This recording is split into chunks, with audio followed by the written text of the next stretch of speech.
देखिए दोस्तों, ये जो सूरजमुखी जैसा फूल आपको दिखाई पड़ रहा होगा, जो सूरजमुखी का होता है वैसा बिल्कुल ये सूरजमुखी नहीं, ये भी एक फसल है।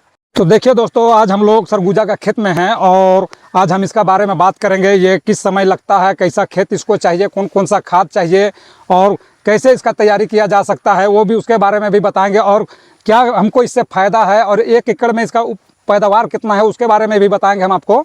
और ये कौन सा यूज़ किया जाता है, इसको कैसे यूज़ किया जाता है और किस समय में लगाया जाता है, उसके बारे में आज हम लोग बात करेंगे। ये सरगुजा का खेती तो दोस्तों ये अगस्त से लेकर सितंबर तक इसका हम लोग खेती करते हैं। और जो ये देखिए, जो ये लगा हुआ है, ये अगस्त का लगा हुआ है और आप देख सकते हैं कि पूरी तरह से इसमें फूल भी आ गया है। ये लगभग 90 से 100 दिन का फसल है और अगर अच्छा पैदावार हो तो 1 एकड़ में ये 4 से 5 कुंटल तक पैदावारी दे सकता है। और इसका जो बाज़ार में कीमत है वो बहुत ही अच्छा है, लगभग 80 से 100 रुपये केजी ये मिलता है।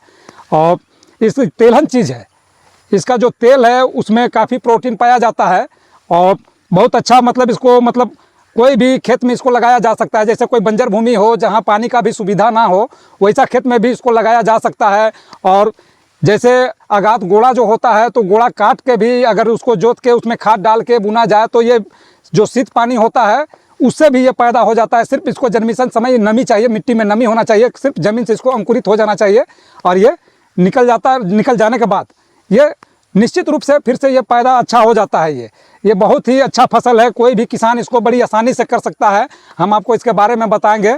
ये पहला चीज़ तो, जिस खेत में आप सब्जी खेती नहीं कर पाते हो या किसी तरह का गेहूँ मड़ुआ नहीं कर पाते हैं तो वैसा जगह में जहाँ पानी का बिल्कुल भी व्यवस्था नहीं है, वैसा जगह में भी इसको जोत के आप इसको छींट सकते हैं खाद दे के।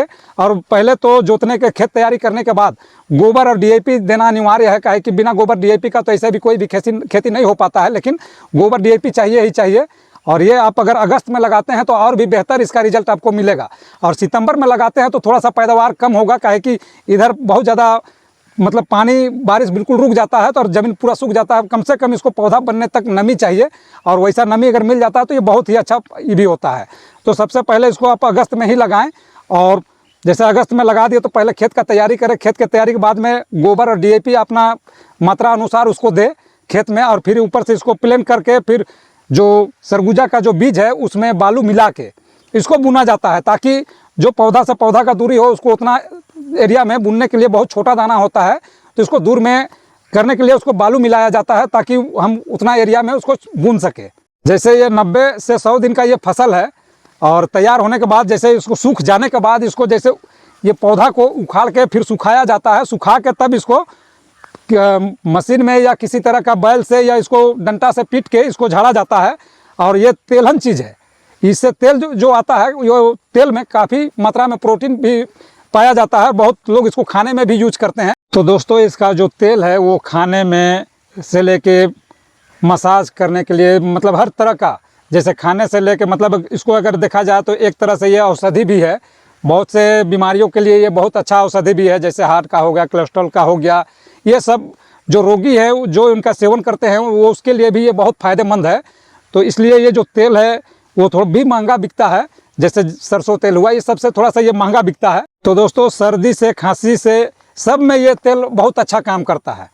तो ये जो काफ़ी फ़ायदेमंद चीज़ है, लेकिन अभी का समय में इसका जो फसल है वो बहुत कम लग रहा है हमारे यहाँ, बहुत ही कम। कोई के कहीं कहीं दिखाई पड़ता है ये सरगुजा का खेती, बाकी अब देखने जैसा ये लुप्त हो जा रहा है धीरे धीरे। और ये कहीं कहीं जैसे खाली जगह है तो कोई छोटा जैसे कोई किसान है, जैसे वो नहीं सक रहा है कोई चीज़ लगाने के लिए, कोई फसल लगाने नहीं सक रहा है तो वो जोत कोड़ के सरगुजा को वहाँ पर बुन देता है तो आसानी से हो जाता है। खेत खाली रहने का जगह में एक फसल पैदा हो जाता है। ऐसे भी अगर खेत बेकार पड़ा रहे तो उससे किसान को कोई बेनिफिट नहीं है, अगर किसी तरह जोत कोड़ के अगर बुन भी दे तो इससे अच्छा आमदनी हो जाता है। तो दोस्तों ये बहुत ही कम लागत से होने वाला खेती है और हमारे झारखंड के बहुत से क्षेत्र में ये सरगुजा लगता है और छोटा से छोटा किसान इसको बड़ी आसानी से कर लेता है, काहे कि किसी भी तरह का खेत हो उसमें पैदा होना ही होना है इसको। ये बहुत ज़्यादा खाद इसमें ज़रूरत नहीं पड़ता है और दवा तो खैर बिल्कुल भी देना नहीं पड़ता है, किसी तरह का इसमें कीड़ा मकोड़ा ये सब नहीं आता है और आराम से ये बिना दवा का ही शीत का पानी से ये पैदा हो जाता है। इसीलिए छोटा छोटा किसान जो है, जैसे बंजर भूमि है, कहीं पर भी टिकरा है, कहीं मुरम भी है, तो उसमें भी ये लगा देने से हो जाता है आसानी से। तो जो पर खेत बेकार पड़ा हुआ रहता है, जैसे उसमें कभी खेती ना हुआ हो, उसमें कभी जुताई कुड़ाई भी ना हुआ हो, वैसा खेत में भी अगर जोत कोड़ के लगा देने से ये आसानी से हो जाता है। और जैसे 1 एकड़ में लगभग 35 से 40 हज़ार रुपया ये दे के जाता है, तो छोटा छोटा किसान के लिए बहुत ही आसान हो जाता है। ये कम लागत का पूंजी है। जैसे अगर देखा जाए तो 1 एकड़ में 5 से 6 किलो आपका बीज लगता है, तो अगर वो हिसाब से देखा जाए तो अगर 5-6 किलो बीज का अगर 100 रुपये में भी तो 5 से 600 रुपये लगता है। और जो जुताई कुड़ाई में अपना लग जाए तो बहुत ही कम लागत से ये अच्छा बेनिफिट देता है, और उससे किसान को 1 एकड़ में 35 से 40 हज़ार रुपया बेनिफिट भी हो जाता है। तो किसान आसानी से इसको कर लेते हैं। और बहुत से क्षेत्र में तो अभी जैसे देहात वहात में देखिएगा, बहुत जगह में आपको ये पूरा लाटक लाट जो लंबा चौड़ा एरिया में लगा हुआ भी आपको दिखेगा। तो दोस्तों, इसको छोटा से छोटा किसान भी इसका खेती आसानी से कर लेता है। मार्केट में जैसे बाज़ार में अगर इसका बीजा लिया जाए तो लगभग 100 रुपये आपको मिल जाएगा। और ये छोटा से छोटा किसान इसको लगा सकता है। जिस जगह आप मड़ुआ नहीं लगा सकते हैं, आप गोड़ा नहीं लगा सकते हैं, आप किसी तरह का कोई भी अन्य सब्जी फसल नहीं लगा सकते हैं, वैसा जगह में भी आप जोत कोड़ के इसको लगा सकते हैं। और ये बहुत ही अच्छा पैदावार हो जाता है।